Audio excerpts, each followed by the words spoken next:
Hello everyone, today we will start exercise 3.2 and in this exercise we will discuss the topic the conditions of pair of linear equations. हमारे पास pair of linear equations होती हैं, इनकी जो conditions होती हैं, condition means हम किस तरह का इसके अंदर ग्राफ ड्रॉ करेंगे. विदाउट ड्रॉइंग ग्राफ कंडीशन की हेल्प से हम पता कर सकते हैं कि हमारे पास जो ग्राफ आएगा वो किस टाइप का आएगा, इंटरसेक्टिंग आएगा, कोइंसिडेंट आएगा या फिर पैरेलल लाइंस आएगा. तो कंडीशंस क्या होती है, सपोज करो हमारे पास two pair of linear equations हैं. कंडीशन क्या होती है, थ्री कंडीशंस है. सबसे पहले हमें क्या करना है, इनके जो कोफिशिएंट्स हैं इनको डिवाइड करना है. यहाँ पे हमें कोफिशिएंट्स क्या दिख रहे हैं, A1, A2, B1, B2, C1, C2. सबसे पहले हम क्या करेंगे, कंपेयरिंग दी कोफिशिएंट्स. हम यहाँ पे कोफिशिएंट्स का रेशो फाइंड करेंगे. A1 by A2, similarly B1 by B2 and C1 by C2. अगर A1 by A2 को डिवाइड करके नॉट इक्वल आता है B1 by B2 के, मीन्स हमने इन दोनों कोफिशिएंट्स को डिवाइड किया, इन दोनों को डिवाइड किया, ये दोनों अगर आपस में इक्वल नहीं आए, एक तो ये कंडीशन बनेगी. सेकंड कंडीशन क्या बनेगी, हो सकता है कि ये B1 by B2 के इक्वल आ जाए बट C1 by C2 के इक्वल ना हो, ये कंडीशन भी पॉसिबल है.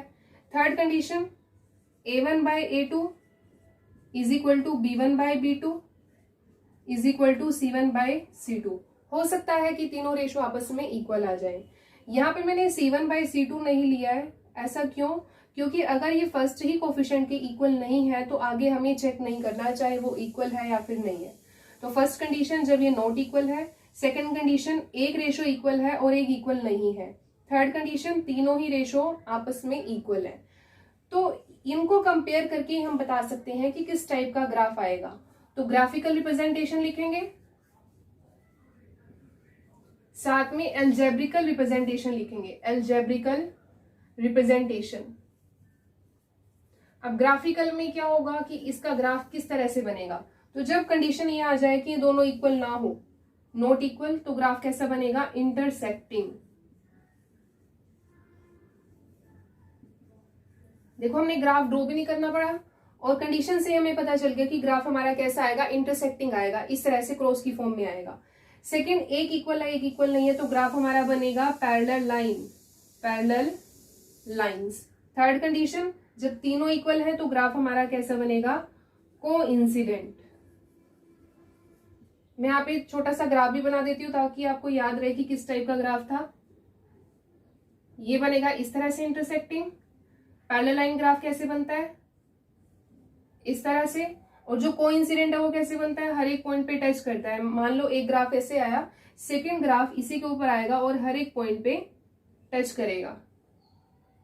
एल्जेब्रिकल रिप्रेजेंटेशन में क्या है, यहां से हमें ग्राफ को देख के फाइंड करना है कि हमारे सॉल्यूशन कितने बनेंगे.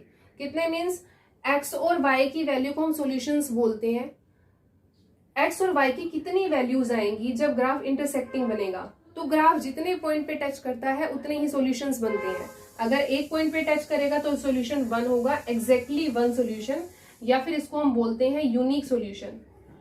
यूनिक मीन्स भी वन ही होता है. पैरेलल लाइंस कभी भी एक दूसरे को टच नहीं करती है, तो इट मीन्स एक भी सॉल्यूशन नहीं होगा. इसका आंसर आएगा नो सॉल्यूशन. Third, coincident. जो कोइंसिडेंट ग्राफ होता है वो हर एक पॉइंट पे टच करता है, तो इट मीन सॉल्यूशन कितने होंगे, काफी सारे होंगे. हम काउंट ही नहीं कर सकते क्योंकि हर एक पॉइंट पे टच कर रहा है. तो इसको हम बोलेंगे इनफाइनाइट मैनी सॉल्यूशंस. इसके इनफाइनाइट सॉल्यूशन निकल कर आएंगे. क्वेश्चन किस तरह से आएगा वो मैं आपको एक्सरसाइज में कराऊंगी. आपको जस्ट अब ये कंडीशन याद रखनी है. आपको करना क्या होगा, टू लीनियर इक्वेशंस आपको गिवन होंगी, फिर आपको रेशो फाइंड करना है, A1, A2, B1, B2, C1, C2. फिर इनमें से देखना है कंडीशन कौन सी है, फिर उसके अकॉर्डिंग हमारा क्वेश्चन हो जाएगा. इसके बाद क्वेश्चन इस तरह से भी आ जाता है कि टू लाइंस है, आपको ये बताना है कि दोनों लाइंस कंसिस्टेंट है या नहीं. कंसिस्टेंट मीन्स जो चीजें एक दूसरे के ऊपर डिपेंड करती हैं, तो डिपेंड वही करेंगी जो टच करती है. तो ये वाला ग्राफ टच करता है और ये टच करता है, तो ये दोनों जो होते हैं वो होते हैं कंसिस्टेंट. ये दोनों कंसिस्टेंट, ये दोनों लाइंस क्या होंगी इन दोनों कंडीशन में, कंसिस्टेंट. और जो जिसमें आंसर नो सॉल्यूशन आएगा वो होती हैं इनकंसिस्टेंट. ये जो कंडीशन आपकी बुक में भी गिवन है, आप यहाँ से भी इसका स्क्रीनशॉट ले सकते हो। बाकी इसके हम क्वेश्चंस करेंगे, क्वेश्चन में कैसे अप्लाई करेंगे वो हम देखेंगे, ठीक है। बाकी इसको लर्न करने का मेथड क्या है, आप इस तरह से लर्न कर सकते हो इसको। अगर एक पॉइंट पे टच कर रहा है तो 1 सॉल्यूशन, काफी सारे पॉइंट पे टच कर रहा है इनफाइनाइट सॉल्यूशन, टच ही नहीं कर रहा तो एक भी सॉल्यूशन नहीं होगा, ठीक है। तो ये कंडीशंस है, आगे हम इसके एक्सरसाइज के क्वेश्चंस करेंगे।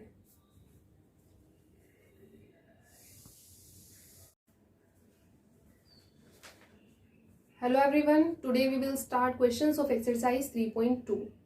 तो इस एक्सरसाइज में हमें करना क्या है, अभी हमने इससे पहले वाली वीडियो में देखा कि हमें कंडीशंस करनी है। अगर हमारे पास pair of linear equations given होता है तो कंडीशंस को ही अप्लाई करके हम बता सकते हैं कि हमारा किस टाइप का ग्राफ फॉर्म होगा, ठीक है। तो इसमें कुछ स्टेटमेंट बेस्ड क्वेश्चंस भी आएंगे और कुछ सिंपल क्वेश्चंस भी आएंगे। तो जो फर्स्ट क्वेश्चन है आपका, ये आपका स्टेटमेंट बेस्ड है। रीड करते हैं इसकी statement. Form the pair of linear equations and find the solutions graphically. हमें क्या करना है, जो आपको ये स्टेटमेंट बेस्ड क्वेश्चन गिवन है, सबसे पहले आपको इनकी इक्वेशन बनानी है, फिर आपको इसके सॉल्यूशन फाइंड करने हैं ग्राफिकली, ठीक है। तो फर्स्ट क्वेश्चन है, 10 students of a class 10th took part in mathematics quiz. If number of girls is 4 more than number of boys, find the number of boys and girls who took part in the quiz. देखो अब इन questions में हमें solution find करनी है, means x and Y की value find करनी है। X and Y वो चीजें होंगी जिसको हमें लेट करना है, जो हमें फाइंड करना है। तो देखो इस क्वेश्चन में हमें फाइंड क्या करना है, number of boys and girls. तो जिस चीज को हमें फाइंड करना होता है, जो चीज हमें नहीं पता, उसको कुछ टाइम के लिए हम एक्स और वाई लेट कर लेते हैं। तो इस क्वेश्चंस में किस चीज की बात चल रही है कि क्लास 10th के 10 स्टूडेंट्स ने पार्टिसिपेट किया एक मैथमेटिक्स क्विज में। उसमें बॉयज भी थे और गर्ल्स भी थे, और कितने बॉयज हैं और कितनी गर्ल्स हैं जिन्होंने पार्टिसिपेट किया है, ये हमें फाइंड करना है। तो सबसे पहले हम लेट कर लेंगे, let number of boys is equal to X and number of girls is equal to Y. हमने लेट कर लिया कि बॉयज एक्स है और गर्ल्स वाई है, क्योंकि हमें नहीं पता कि कितने बॉयज हैं और कितने गर्ल्स हैं। अकॉर्डिंग टू क्वेश्चन, अब हमारी इक्वेशंस क्या बनेगी, सबसे पहली इक्वेशन क्या बनेगी, टोटल कितने स्टूडेंट्स हैं जिन्होंने पार्टिसिपेट किया है क्विज में, 10 स्टूडेंट्स। और वो टोटल 10 कैसे आया, जितने बॉयज थे और जितनी गर्ल्स थी दोनों को ऐड करके। एक्स बॉयज और वाई गर्ल्स, टोटल स्टूडेंट्स कितने थे, 10।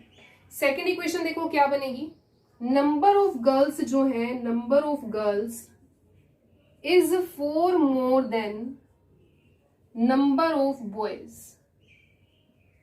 4 more than। ये जो लाइन है ये क्वेश्चन में लिखी हुई है। अब देखो इसको हमें शॉर्ट करके स्टेटमेंट की फॉर्म में लिखना है। तो नंबर ऑफ गर्ल्स को हमने किससे रिप्रेजेंट किया हुआ, वाई के साथ, तो हम यहाँ पे लिखेंगे वाई। इज का मीनिंग होता है इक्वल, 4 मोर देन यानी कि 4 प्लस करना है, मोर का मतलब होता है प्लस करना, अगर यहाँ पे लेस आ जाए तो माइनस करना। 4 प्लस करना है किसमें, जिससे कंपेयर किया जा रहा है, ये चीज आपको हमेशा ध्यान रखनी है। देन वर्ड जो लगता है वो कंपैरिजन के लिए लगता है, जिससे कंपेयर कर रहे हैं, किससे कंपेयर कर रहे हैं, देन के बाद जो लिखा है नंबर ऑफ बॉयज, और नंबर ऑफ बॉयज को हमने लेट किया हुआ है एक्स, इसमें हमें 4 प्लस कर देना है। ध्यान रखना है 4 कहाँ पे प्लस होगा, देन वर्ड के बाद जो भी लिखा होगा कंपैरिजन के लिए, इसमें हमें प्लस कर देना है। तो यहाँ पे हमारे पास इक्वेशन क्या है, y is equal to x plus 4। अब हमारे पास 2 इक्वेशंस हैं, दोनों को हमें सोल्व करना है ग्राफिकली। तो ये आपको लाइन लिखनी नहीं है, क्योंकि आपकी लाइन स्टेटमेंट के अंदर लिखी हुई है, ये मैंने आपको समझाने के लिए लिखी थी। तो हमारे पास जो मेनली 2 इक्वेशंस है वो क्या है, X plus Y is equal to 10, और सेकेंड इक्वेशन है हमारे पास y is equal to x plus 4। अब हमें क्या करना है, सॉल्यूशन फाइंड करने हैं ग्राफ ड्रॉ करने के लिए। तो 2 सॉल्यूशन मैं फाइंड कर लेती हूँ यहाँ पे। Put x is equal to 0, put x is equal to 0। देखो x 0 हो गया, 0 प्लस y क्या होगा, y इज इक्वल टू 10। तो मेरे पास फर्स्ट सॉल्यूशन क्या आया, 0,10। Now put y is equal to 0। अगर मैं y को 0 करती हूँ, अगर ये 0 हो गया, x प्लस 0 क्या होगा, x इज इक्वल टू 10। तो मेरे पास सॉल्यूशन आया है 10,0। अब इसको हम टेबल की फॉर्म में ऐसे लिख लेंगे। तो मेरे पास जो फर्स्ट सॉल्यूशन है वो है 0, 10, और सेकंड है 10, 0। Second, y is equal to x plus 4। y को x को 0 कर दो पहले। अगर मैं x को 0 करती हूं, अगर मैंने x को 0 कर दिया, 0 प्लस 4 क्या होगा 4, तो y की वैल्यू यहां से आपकी आ जाएगी 4। तो फर्स्ट सॉल्यूशन है 0,4। Next, if we put y is equal to 0। अब देखो जब इसमें y को 0 करेंगे, जो हमारा y है वो लेफ्ट में लिखा हुआ है, तो इसके प्लेस पे हमें 0 लिखना है। तो यहाँ पे क्या आएगा, 0 is equal to x plus 4। अब हमें x फाइंड करना है यहाँ से, तो x के साथ जो भी लिखा होगा वो हम लेफ्ट साइड में शिफ्ट कर देंगे। तो x के साथ +4 लिखा हुआ है, 4 को आप लेफ्ट में ले आओगे, 0 माइनस 4, और 0 माइनस 4 क्या होगा, -4। तो x की वैल्यू यहां से हमारे पास आ गई -4। तो सॉल्यूशन हमारे पास क्या है, -4,0। अब यहाँ पे इसको टेबल में फिर से हमें लिख लेना है दोनों सॉल्यूशंस को। तो फर्स्ट सॉल्यूशन है हमारे पास 0, 4 एंड सेकेंड सॉल्यूशन -4 एंड 0। इसका आप स्क्रीनशॉट ले लो। इसके बाद हम इसका ग्राफ ड्रॉ करेंगे। फिर ग्राफिकली हमें फाइंड करना है कि हमारे पास एग्जैक्टली कितने बॉयज थे और कितनी गर्ल्स थी। अब ग्राफ ड्रॉ करने के लिए हमें टेबल की नीड थी। टेबल हम बना चुके हैं, इसमें हमने सॉल्यूशंस को लिखा हुआ है। मैक्सिमम वैल्यू चेक कर लो, हमें कितनी चाहिए, 10 चाहिए, और यहाँ पे नेगेटिव वैल्यू 4 है। तो अपने ग्राफ में हमें 10 चाहिए maximum value. So this is y axis, this is x axis. हम यहाँ पे 1 का गैप भी ले सकते हैं, 2 का गैप भी ले सकते हैं, अपनी मर्जी से आप इसको ले सकते हैं। मैंने 2 का यहाँ पे गैप ले लिया, 2, 4, 6, 8, 10। सिमिलरली 2, 4, 6, 8, 10। नेगेटिव वैल्यू भी है -4 तक, मैंने -6 तक रख लिया इसको, -2, -4, -6। ठीक है, this is x axis and this is y axis. First solution is 0, 10। जब 0 होता है हम 0 को नहीं देखते, y की वैल्यू हमारे पास 10 है, तो y की वैल्यू 10 कहां पर होगी, y एक्सिस की लाइन पर 10 यहां पर होगा। This is first solution. Second, y की वैल्यू 0, x की वैल्यू 10, तो 0 को आपको नहीं देखना, x की वैल्यू 10 कहां पर होगी, x एक्सिस पर। This is 10,0। इन दोनों को आप ज्वाइन करेंगे, स्केल की हेल्प से आपको इसको स्ट्रेट ज्वाइन कर देना है ऐसे। तो ये ग्राफ है आपका x plus Y is equal to 10। This is first equation. Second equation, ये हमारे पास सोल्यूशन है। y की वैल्यू 4, 0 को आपको नहीं देखना है, y की वैल्यू 4 कहां पर होगी, y की लाइन पे 0,4। सेकेंड -4,0, x की वैल्यू -4, x एक्सिस पर होगी नेगेटिव साइड यहां पर। तो ये हमारे पास आया है सेकेंड। अब इसको ना हमें अच्छे से ज्वाइन करना है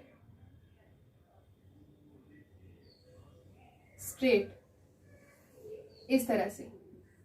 अभी इंटरसेक्टिंग ग्राफ आया है, ये ग्राफ एक दूसरे को इंटरसेक्ट कर रहा है, तो जहां पे एक दूसरे को कट कर रहे हैं ना, उस पॉइंट पे हमारे पास x और y की वैल्यू आ जाएगी। अब इस पॉइंट पे आप नीचे देखोगे, अगर आप नीचे चेक करोगे x की वैल्यू 3 है x की लाइन पे, इसके सामने आप देखोगे यहां पर, तो यहां पे क्या होगा 7।